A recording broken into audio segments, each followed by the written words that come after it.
शायद भारत के इतिहास में किसी भी राज्य में यह पहले कभी नहीं हुआ है कि किसी राज्य का बजट 12 मिनट में खत्म कर दिया गया हो। 1 महीने के लिए 1 मिनट का समय हमारे राज्य के वित्त मंत्री जी ने कल रखा था, और यह मैं दावे के साथ कह रहा हूं। आप जाइए और रिवाइंड करिए कल की प्रोसीडिंग को। 11 मिनट 43 और 44 सेकंड था, तो मैंने राउंड ऑफ करके उसको 12 मिनट कर दिया है। आज से पहले इस राज्य में सुशील मोदी जी हुआ करते थे। 1 घंटे 30 मिनट 1 घंटे 40 मिनट का एज अ वित्त मंत्री उनका बजट का भाषण होता था। बजट का भाषण या बजट का ये डॉक्यूमेंट, इसको अगर साधारणतः अगर हम पढ़ें तब भी 1 घंटे लगेंगे। सदन में अगर पहले से कोई प्रश्न तैयार रखा गया हो और उसका अनुपूरक पूछा जाए तब भी 12 मिनट से ज्यादा लगेगा। बिहार के वित्त मंत्री और बिहार की सरकार दोनों के लिए, बिहार के बजट के लिए उन्होंने 12 मिनट एलोकेट किया है। यह दिखाता है कि आप बिहार को लेकर, बिहार के विकास को लेकर कितने सीरियस हैं। पहली बात। दूसरी बात, जो हमारे माननीय प्रदेश अध्यक्ष जी ने कहा कि कैसे नंबर को फज किया जा रहा है या नंबर से खेला जा रहा है।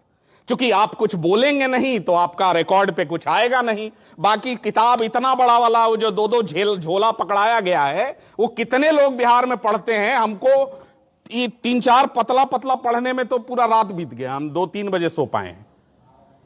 तो आप इसको समझिए, सीधे एकदम नंबर पर आते हैं। यह सबसे पहला मेरा सवाल आपके माध्यम से बिहार की सरकार से है कि क्या बिहार के बजट के लिए 12 मिनट, 1 महीने के लिए 1 मिनट काफी था? यह सवाल यहां के उप मुख्यमंत्री, यहां के वित्त मंत्री, यहां के मुख्यमंत्री को देना चाहिए बिहार की जनता के समक्ष। अब दूसरा नंबर पर आते हैं। यह जो हर वर्ष कहा जाता है कि 12%, 13%, 14% से हम ग्रो कर रहे हैं, तो जीवन भर हमने भी फाइनेंस ही पढ़ा, नौकरी भी बैंक में ही की है, थोड़ी बहुत नंबर की समझ है। बजट क्या है? हमारे इनकम और एक्सपेंडिचर का पूरा ब्यौरा, कितना हमारा आय है और कितना हमारा व्यय है। अगर आय कम है तो व्यय में लोन जोड़ दो तो वो इक्वल हो जाएगा। कोई एक नंबर जोड़ दो तो दोनों को इक्वेट करना ही है, उसकी मजबूरी है। और डेफिसिट को 3% से नीचे किसी भी प्रकार कर लो। इंपॉर्टेंट ये नहीं है, आप लोग एक नंबर नहीं देख रहे हो। ये है इस साल का बजट और ये है पिछले साल का बजट। इस साल का जो एस्टिमेटेड है, यानी आपने जो अनुमान लगाया है, वो अगले साल एक्चुअल हो जाएगा। यानी पिछले साल जो अनुमान लगाए थे वो इसमें एक्चुअल हो गया है इस साल। उसमें तो आप नहीं झूठ बोलेंगे। यानी 2026-27 में जो नंबर आप अभी मुझे बता रहे हो, 25-26 का वो नंबर एक्चुअल हो गया है। तो सर, आप ही के बात को आगे बढ़ाते हुए अगर 2025-26 के एक्चुअल नंबर को हम लेते हैं तो एक्चुअल रेवेन्यू क्या बताया गया था पिछले साल? 3,17,000 करोड़। एक्चुअल नंबर है 3,29,831 करोड़। ये इन्हीं का है, बिहार सरकार का डेटा है। और इस साल ये बता रहे हैं कि 3,47,752 करोड़ का इन्होंने बजट पेश किया है, और उसकी वृद्धि बता रहे हैं कि 11 से 12% है। सॉरी सर, माननीय वित्त मंत्री जी, रॉन्ग है आप। 5% है, 17,000 करोड़ से आप बढ़े हैं। अब आप जोड़ लीजिए, मैथमेटिक्स हमको नहीं समझाने की जरूरत है कि मात्र 5% की वृद्धि है आपकी एक्चुअल टर्म में, नॉट इन एस्टिमेटेड टर्म। पहली बात। दूसरी बात, देखिए कि कितना इंपॉर्टेंट है ये। पिछले साल जब चुनाव चल रहा था बिहार विधानसभा का, तो ये नंबर मार्केट में फ्लोट हो रहा था कि 4,07,000 करोड़ का लोन है बिहार पर। बिहार सरकार के अपने डॉक्यूमेंट में पेज नंबर आगे कोई पूछे तो हम इसलिए बोल रहे हैं कि भाई ये नहीं लगे कि हम लोग हवा में बात कर रहे हैं। इन्हीं का जो अपना विजेंद्र प्रसाद यादव जी का डॉक्यूमेंट है, उसमें पेज नंबर 15 में ये बता रहे हैं कि 31 मार्च 2027 तक बिहार का कुल लोन, ऋण 4,46,326 करोड़ हो जाएगा। अब आप समझिए कि बिहार में 3,47,000 इन्हीं का फिगर हम मान लेते हैं, तो उसमें 4,26,326 करोड़ का लोन आउटस्टैंडिंग रहेगा 31 मार्च 2027 तक। यह बिहार को कहां ले जा रहा है, और इसको और डिटेल में नंबर टर्म्स में समझना है तो सिर्फ दो फिगर दे रहे हैं। पहला, इसी साल इनके डॉक्यूमेंट के अनुसार मोटा मोटी आप मान के चलिए आरडी बाई जीएफडी का नंबर है पेज नंबर 3 पे, ठीक है। RD by GFD page number 1 budget document का मेन जो डॉक्यूमेंट है उसके पेज नंबर 1 पर आरडी बाई जीएफडी सरल शब्द में कहें तो revenue deficit by gross fiscal deficit. इसका मतलब यह होता है कि आपका जो सकल राजकोषीय घाटा है ग्रॉस फिस्कल डेफिसिट, उसके मुकाबले में आपका जो रेवेन्यू डेफिसिट है, जो सरकार का रेवेन्यू में नुकसान हो रहा है, वो इस समय बिहार में 56.79% है। समझिए, ये मैं बहुत रिआइटरेट कर रहा हूं। रेवेन्यू डेफिसिट आपके ग्रॉस फिस्कल डेफिसिट के मुकाबले 56% यानी आधे से ज्यादा है। और इसको वैलिडेट करने के लिए मैं आपको एक नंबर दे रहा हूं। इस साल बिहार ने नेट सरप्लस नहीं 93,453 करोड़ के नुकसान के साथ कैश बैलेंस हमारा नेगेटिव है। कितना?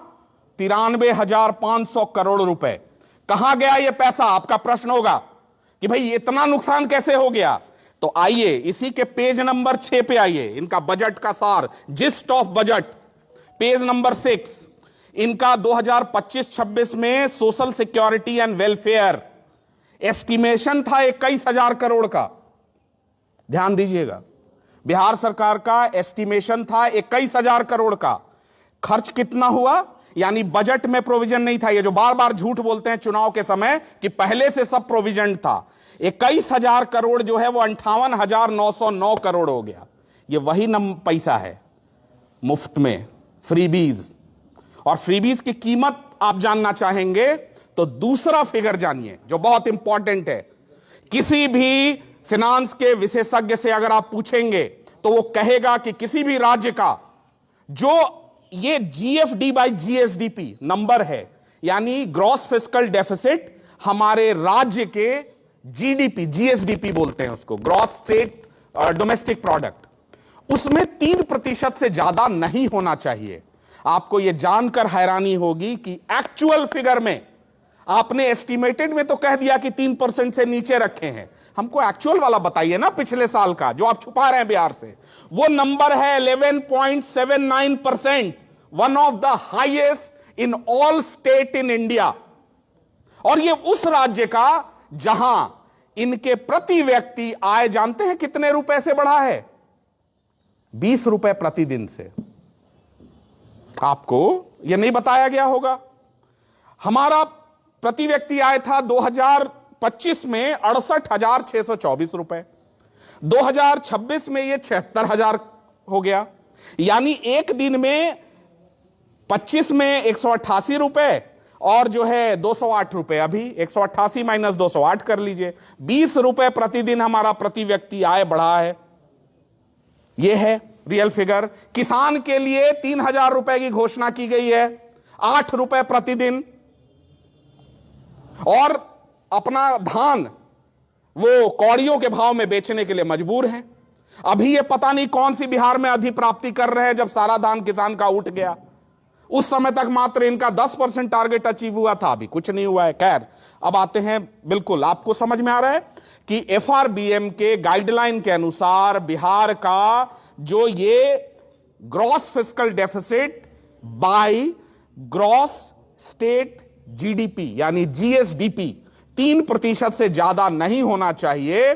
और यह बिहार के प्रत्येक आदमी को इससे चिंतित होना चाहिए कि हमारे बिहार के फिनेंशियल डिसिप्लिन की धज्जियां उड़ाई जा रही हैं। और इसीलिए सदन में औपचारिक रूप से ये 1 महीने के लिए 1 मिनट में बोल के निकल गए, कुछ नहीं बोला। वो 11.79% है इट्स एक्सॉर्बिटेंट। आज तक के इतिहास में भी, बिहार के इतिहास में कभी नहीं हुआ था जब हमारा जो है ग्रॉस फिस्कल डेफिसिट जीडीपी के मुकाबले में 4%, 5% से ज्यादा कभी रहा हो। इवन पंजाब में बहुत स्ट्रेस था, वहां भी नहीं हुआ था।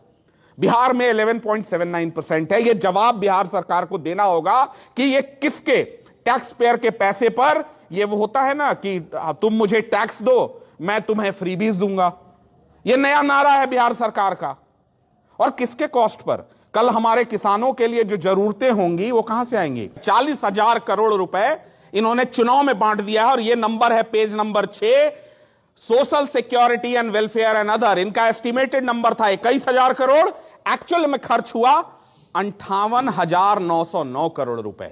यह सवाल पूछा जाना चाहिए या नहीं पूछा जाना चाहिए आपके माध्यम से कि आखिर यह पिछले साल के बजट में प्रोविजन क्यों नहीं किया गया था, और क्यों सरकार लगातार झूठ बोल रही थी कि हमने प्रोवाइड कर रखा है। और प्रोवाइड कर रखा है तो यह लगभग मोटा मोटी आप 38,000 करोड़ से कैसे बढ़ गया यह नंबर? और यही कारण है कि वो 11.79% है। इनका real fiscal deficit is way higher. India में किसी भी स्टेट का इतना ज्यादा फिस्कल डेफिसिट नहीं है। और एफआरबीएम के गाइडलाइन की बिहार की सरकार धज्जियां उड़ा रही है। इसको आपको समझना होगा। अब एकदम छोटा मोटा 2-3 पॉइंट है, चूंकि हम चाहते हैं कि इस पर आपका भी क्वेश्चन आंसर ज्यादा से ज्यादा आए। आपने कहा है कि 1,56,00,000 महिलाओं को 10,000 रुपए हमने दे दिया है, अब उनके रोजगार के सृजन के लिए काम कर रहे हैं। भाई साहब, आप ऑलरेडी एफआरबीएम का 39% का जो कैप है उसमें 37 पर खड़े हो। 8,000 करोड़ का मात्र और लोन ले सकते हैं आप, वरना आरबीआई आपको ऊपर से भेज देगा लव लेटर, आप नहीं ले सकते हैं। तो मुझे यह बताइए कि 4,50,000 करोड़ के लोन पर तो 27 में आप ऑलरेडी खड़े हैं। अब ये महिलाओं को 1.5 करोड़ महिलाओं के लिए अगर मानते हैं, उनमें आधे लोगों को भी अगर आप 2 लाख रुपए देते हैं तो उसका कॉस्ट कहां से आएगा? उसकी पूंजी की व्यवस्था की होगी ना आपने। कहां है वो पूंजी? आपने कल ही सदन में खड़े होकर कहा है कि 1 करोड़ रोजगार का हमने तैयार कर लिया है रोड मैप। 1 करोड़ लोग, 20,000 रुपए, 1 साल का कॉस्ट कितना होता है हमको बताने का जरूरत नहीं है। मोटा मोटी 1.5 लाख से 1.25 लाख करोड़। यह पैसा कहां से आएगा? यह बताइए कि 5 साल में आप 1 करोड़ रोजगार देने वाले हैं, इसका मतलब 1 साल में 20 लाख तो देंगे, यानी 1 तिमाही में 5 लाख रोजगार तो देंगे। नवंबर में आपकी सरकार बन गई है, बताइए मार्च तक 5 लाख नौकरियां, उसका रोड मैप क्या है? ज्यादा नहीं पूछ रहा है, जनसुराज ये पूछ रहा है कि आप 1 करोड़ 5 साल में देंगे, 1 साल में 20 लाख नौकरियां, 1 क्वार्टर में 5 लाख। तो मार्च 2026 तक बिहार में 5 लाख नौकरी / रोजगार कौन सी हैं, किस सेक्टर में हैं, कृपया कर आपके माध्यम से हमको बता दें। जो सच्चाई है, मान लीजिए अगर हम स्ट्रेस में हैं तो आप बताइए ना बिहार के लोगों को कि आपके कल्याण के लिए, आपके उत्थान के लिए, आपकी चीजों के लिए हम ये निर्णय ले रहे हैं। आप रियल फिगर है 3,30,000, आप अंडर रिपोर्ट कर रहे हो 3,17,000 जानबूझ के, और अगले साल उसको 3,47,000 कर रहे हो, उसको माइनस कर रहे हो, कह रहे हो कि हम 12% बढ़ गए। एक्चुअल फिगर में वो 5% है। आपने फिस्कल डेफिसिट और बाकी के मूल नंबर पर जो एफआरबीएम का गाइडलाइन आपने ध्वस्त किया है, उस पर झूठ बोल रहा है। नंबर डिस्कस ही बिहार में नहीं किया जा रहा। और सर ने सही कहा, हमारे माननीय प्रदेश अध्यक्ष जी ने, कि भाई बिहार की जनता ने तो हमको यह प्रश्न पूछने का भी शायद अधिकार नहीं दिया था, बट ये सेल्फ अवेयरनेस के आधार पर बिहार के लोगों से किया हुआ जो वादा है, उसमें एक विपक्ष की भूमिका यही होती है कि आप पर कोई हम दोषारोपण न करें। नंबर के आधार पर अगर हम लोग ये झूठ बोल रहे हैं, आपका आंकड़ा है, आकर बता दीजिए कि हम गलत बोल रहे हैं। इस आधार पर हम लोग ये प्रश्न पूछ रहे हैं और अभी भी कह रहे हैं कि वो जो 1 करोड़ रोजगार का वादा है, उसमें 5 लाख अगले मार्च तक, 10 लाख जून तक, और उसके आगे नवंबर तक कैसे आप 20 लाख लोगों को 1 वर्ष में रोजगार और नौकरियां देंगे। कैसे महिलाओं को जो 10,000 दिया गया है उनके लिए 2 लाख रुपए की व्यवस्था कितने महिलाओं को की जा रही है, उसके लिए पूंजी की व्यवस्था कहां से होगी, इस पर क्लियर रोड मैप चाहिए।